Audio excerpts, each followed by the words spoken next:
Un atome, au centre, en noir, son noyau, autour, les couches électroniques sur lesquelles se situent les électrons.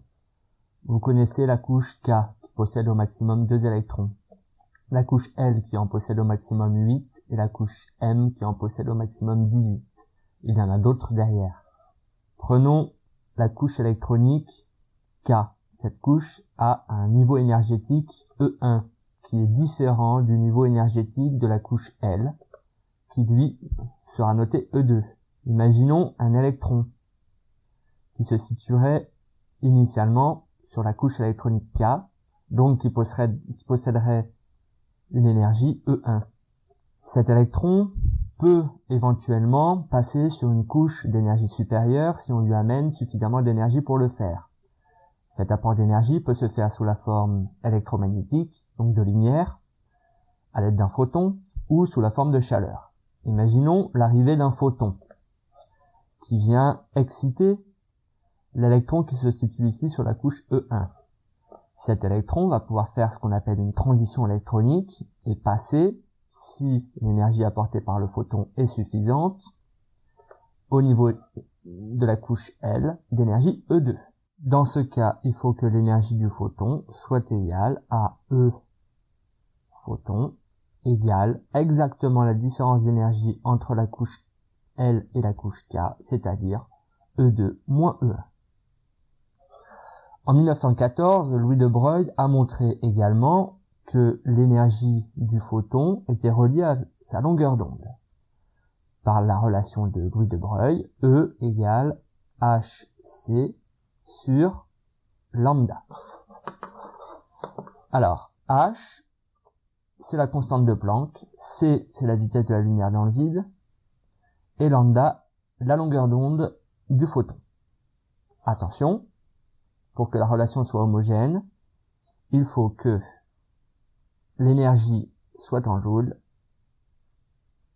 la constante de Planck en joules seconde, la vitesse de la lumière en mètres par seconde, et la longueur d'onde en mètres. Prenons l'exemple d'un électron qui se situerait, dans le cas de l'atome d'hydrogène, sur la couche d'énergie moins 13,6 électronvolts, et qui arriverait à l'aide d'un photon sur la couche d'énergie E2 égale moins 3,39 électronvolts. Dans ce cas, le photon doit apporter une énergie E photon exactement égale à E2 moins E1, égale également, d'après la relation de De Broglie, hc sur lambda. Ainsi, la longueur d'onde du photon doit être égale à hc sur E2 moins E1. L'application numérique nous donne 1,22 10-7 mètres, soit 122 nanomètres, ce qui correspond au domaine des ultraviolets. C'est donc en excitant l'électron à l'aide d'un photon ultraviolet de longueur d'onde 122 nanomètres que cet électron pourra passer de la couche K à la couche L, de l'énergie E1 à une énergie E2. Alors attention, on sait qu'un électronvolt est égal à 1,6 10-19 joules. Ceci permet d'expliquer notamment les spectres d'absorption des différents éléments du tableau périodique.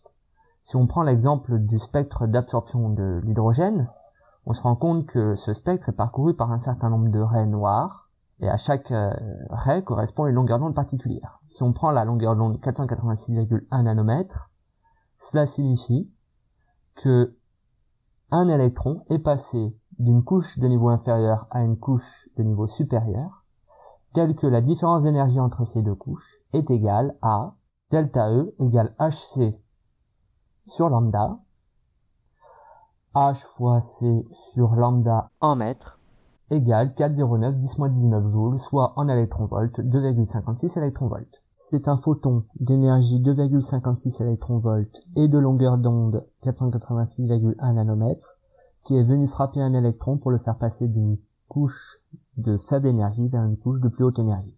L'énergie du photon ayant été absorbée par l'électron, on peut observer une zone sombre dans le spectre d'absorption de l'atome d'hydrogène, à 486,1 nanomètres.